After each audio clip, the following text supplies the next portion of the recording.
السلام علیکم ورحمۃ اللہ وبرکاتہ۔ 7واں روزہ اور 7 کے عدد کے ساتھ طواف، 7 چکروں کا نام ایک طواف ہے۔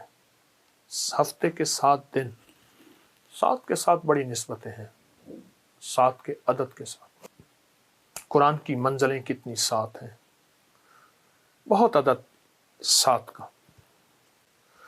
آج اس 7ویں روزے کو ہم کیسے ایسا روزہ بنائیں کہ ہماری نسلیں بھی قیامت تک روزے دار رہیں۔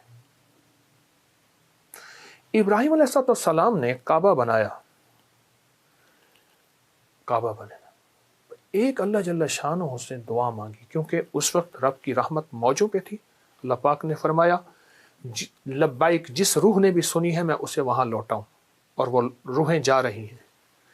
ایک اور چیز ابراہیم علیہ السلام نے اللہ سے مانگی، اور یہ 7 کعبے کی نسبت کے ساتھ ایک بات عرض کر رہا ہوں، وہ ہے وَبَنِينَا أَن نَعْبُدَ الْأَصْنَامَ۔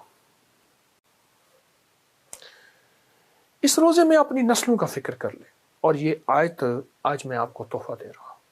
جو یہ چاہتا ہے وہ اور اس کی نسلوں کا خاتمہ ایمان پہ ہو۔ وَبَنِينَا أَن نَعْبُدَ الْأَصْنَامَ، ایسا شوق جو میری نسلوں کو کھا جائے، میرے رزق کو کھا جائے، میری عبادت کو کھا جائے، میرے اللہ کے شوق اور محبت کو کھا جائے، ایسی علت یا ایسا شوق۔ رمضان کے اس 7ویں روزے میں اس آیت کو یاد رکھیں، اور گڑ گڑا کے نا اس آیت کو پڑھتے ہوئے اللہ سے مانگیں۔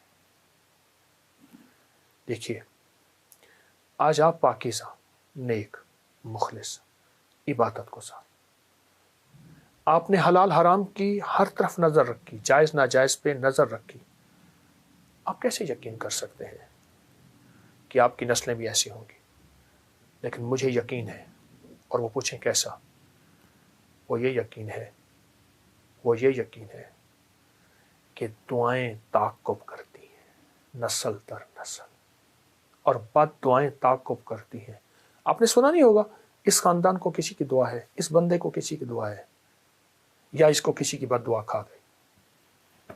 یاد رکھیے، آپ جب یہ دعا کریں گے نا اس 7ویں روزے کی کیفیتوں میں، سحری میں، افطاری میں، نماز میں، چلتے ہوئے ہر وقت یہ دعا کریں گے، اس وقت یہ دعائیں آپ کی نسلوں میں جائیں گی، اور آپ کی نسلوں میں وَبَنِينَا نَعْبُدَ الْأَصْنَامَ کی کیفیتیں ختم ہو جائیں گی، اور آپ کی نسلیں عبادت گزار ہوں گی، معاشرے کے لیے ٹھنڈک ہوں گی، لوگوں کے لیے راحت ہوں گی، پرامن شہری ہوں گے، ایسے شہری جو ملک اور قوم کی خدمت کرے، جو وطن کے لیے راحت کا ذریعہ بنے، جو وطن کی شہرت کا ذریعہ بنے، جو وطن کی خدمت کا جذبہ رکھے، اور پتہ نہیں کیا بے شمار صفات ہوں گی اس آیت کی برکت سے۔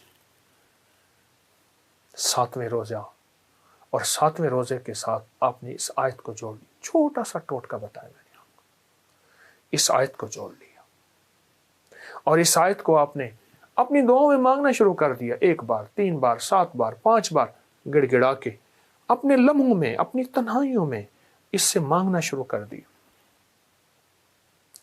اپنی نسلوں کو دعاؤں کے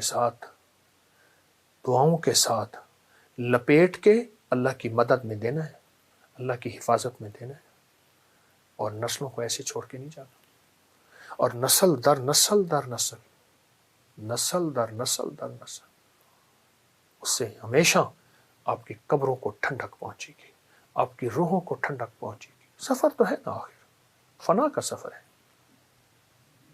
آنے والے پہلے سے تیار ہیں عالم ارواح میں، فنا کا سفر ہے، اور اس فنا کے سفر میں یہ یقین سے بات کہہ رہا ہوں کہ اپنی نسلوں کو کچھ دے کے جانا ہے۔